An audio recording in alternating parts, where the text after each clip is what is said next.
Napapansin nyo ba inyong mga pader meron ng lumot or amag 1 meter high from ground to your knee? Probably, yan ang senyales ng rising dampness. Yan ang pag-usapan natin sa segment na ito.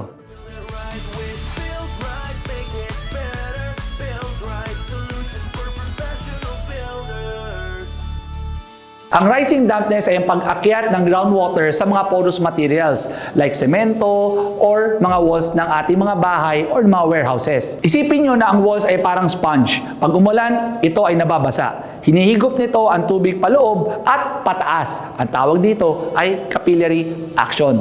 Umaakyat ito ng 1 metro o higit pa. Nakasira ito sa loob at labas ng ating mga pader. Ang karaniwang epekto nito, nagbabakbak ang pintura, may efflorescence o powdering ng inyong mga pintura, plaster, or makikita mo dito, tumutubo ang mga amag at mga lumot. Kaya ang recommendation namin sa Buildrite to solve this kind of problem ay gumamit ng Blackout RD. RD stands for Rising Dampness. Ang Blackout RD ay isang silicone cream na ginagamit as water repellent injection agent para maiwasan ang rising dampness sa masonry. Ini-inject ito ng pantay sa pader or mortar joints gamit ang mga butas na dinidrill at hindi na kailangan ng pressure. Kahit na mataas pa ang moisture content ng wall, pwede pa rin gamitan ng Blackout RD. So how does Blackout RD works? Ang waterproofing para sa rising dampness ay tumutulong para mapigilan ang pag-akyat ng tubig sa loob ng pader. Ginagawa ito sa pamamagitan ng pagbubutas sa ibabang bahagi ng wall, kadalasan mga 1 feet mula sa lupa. Sa mga butas na ito, ini-inject ang Blackout RD, nagpe-penetrate ito sa loob ng wall at bumubuo ng invisible na water repellent barrier. Dahil dito, hindi na makaakyat ang tubig mula sa lupa, kaya naiwasan ang dampness, amag at pagkasira ng pintura at plaster. Step by step natin itong explain kung paano natin gagamitin. Una, tingnan muna natin ang apektadong area. Karaniwan ang lower 1 meter ng wall. Tanggalin ang damage paint at linisin ang surface. Magbutas ng horizontal holes sa pader about 10 to 12 centimeters apart. Gamit ang caulking gun, ini-inject ang Blackout RD sa mga butas, kaya malalim ang penetration sa bricks, mortar at porous surfaces. Kapag nag-drill tayo ng butas, make sure na may maiiwan na 2 cm sa dulo. Unti-unti itong kumakalat sa capillaries ng pader. Tapos nagre-react siya with moisture at minerals para bumuo ng silicone resin na siyang barrier sa tubig. Yan ang tinatawag na bagong damp-proof course sa loob mismo ng wall. Gradual ang pag-dry nito sa loob ng pader. Depende sa severity. Maaring ilang linggo hanggang 1 buwan. Marami itong advantages.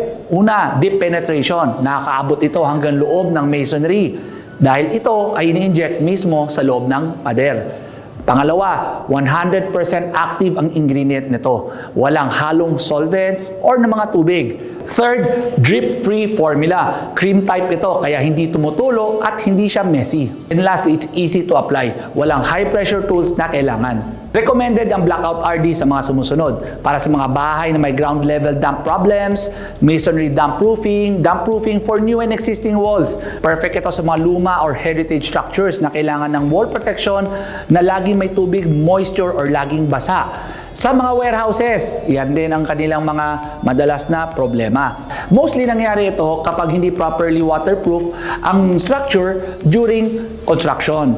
So may mga areas na mataas ang water table, kaya ito yung nagkukos ng pagtaas ng moisture. Probably may mga ibang alternative kayong naisip, no? Using elastomeric paint or ibang waterproofing na pwedeng gamitin. Okay, we have two concerns. One is that kapag coating, yung pressure ng water na palabas ay itutulak niya lang ito. So it will not work. Number two, kapag winaterproof naman natin siya, probably we can use rigid type waterproofing. Ang sunod na tanong, saan tatakbo yung tubig? Diba? So possible na imbis na 1 meter lang yan, pwedeng umakyat ulit. No? So hindi natin alam kung hanggang saan tayo magtatapal. So the best solution for that na nakita namin is using Blackout RD.